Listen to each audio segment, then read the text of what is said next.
ఈరోజు రోజుకు కొత్త విషయం తీసుకొచ్చేస్తారు సార్ వీళ్ళు. ఈ రోజు అది జరిగింది, ఈ రోజు ఇది జరిగింది.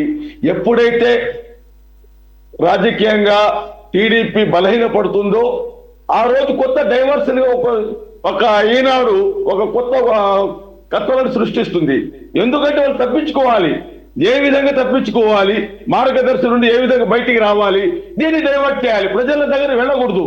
నేను సుప్రీంకోర్టు తీర్పు ఇచ్చేసింది, మీరు కట్టాల్సింది డబ్బులు అంత క్లారిటీగా చెప్పేసిన తర్వాత వీళ్ళకి ఏమి అర్థం కాక ఏదో డైవర్షన్ పాలిటిక్స్ చేయాలి.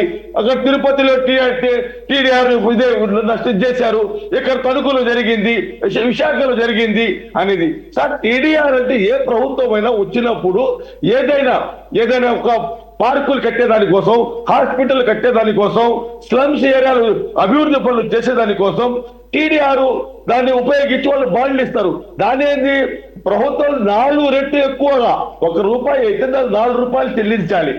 ఆ విధంగా టీడీఆర్ బాండ్లకు ఒక పరిమితి ఉండదు.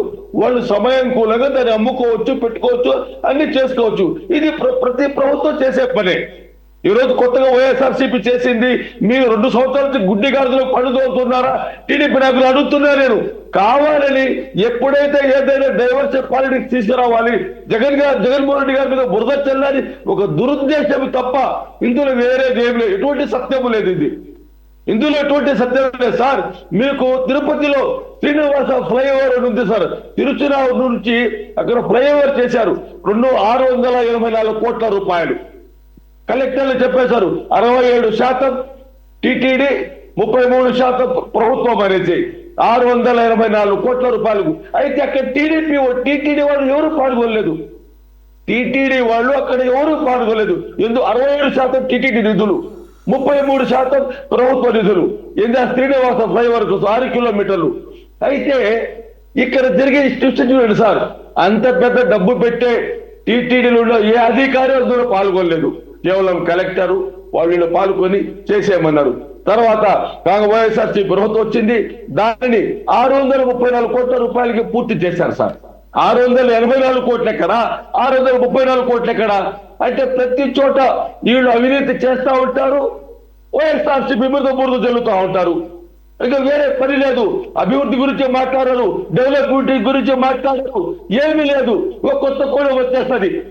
ఏ రోజైతే ఈనాడు పైన కథలు వస్తాయో, ఏ రోజు కిరణ్ గారి పైన కథనాలు వస్తాయో, ఏ రోజైతే ఆంధ్రజ్యోతి మీద కథనాలు వస్తాయో, వీటన్నిటి మీద ఎప్పుడైతే వచ్చేస్తారో కొత్తగా రూల్ వచ్చేస్తుంది. ఉదయాన్నే ఒక స్కామ్ జరిగిపోయింది, అక్కడ ఒక స్కామ్ జరిగింది, ఇక్కడ ఒక స్కామ్ జరిగింది అని చెప్పడం తప్ప వీళ్ళ దగ్గర ఏ ఆధారాలు లేవు. ఉంటే ఆధారం ఉంటే బయట పెట్టండి, తీసుకోరండి.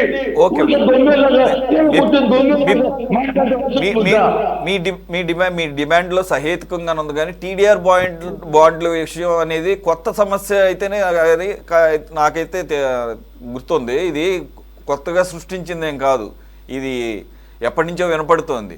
కాబట్టి మీరు ఒక మాట అనొచ్చు, ఒకవేళ ఏమైనా జరిగితే నిగ్గు తేల్చండి, మీ దగ్గర దమ్ము లేదు కాబట్టి దాన్ని అవసరం వచ్చినప్పుడు పైకి తీస్తున్నారని చెప్పండి. కొత్తగా వచ్చిన వ్యవహారం అయితే కాదు ఇది.